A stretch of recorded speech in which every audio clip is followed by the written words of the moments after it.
L'auteur français Anton Parks fait partie du petit club de 100 à 200 personnes capables de traduire les tablettes d'argile assyriennes. Il dit avoir reçu à 14 ans, pendant une dizaine d'années, des visions de scènes d'un autre lieu et d'une autre époque.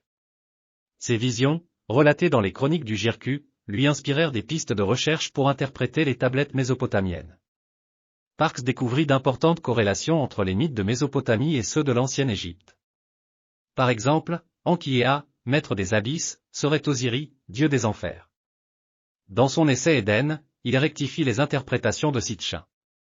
Il doute notamment de l'existence d'une tablette souvent mentionnée par Sitchin.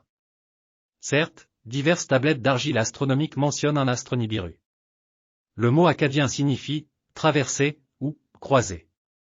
Mais tandis que Sitchin y voyait une planète au-delà de Pluton, ou que la plupart des assyriologues l'associaient à Jupiter, Parks y voit Vénus.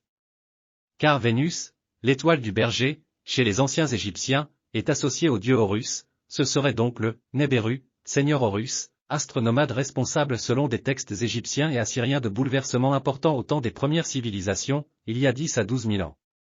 La thèse de Parks rejoint ici celle d'Immanuel Velikovsky dans Monde en collision.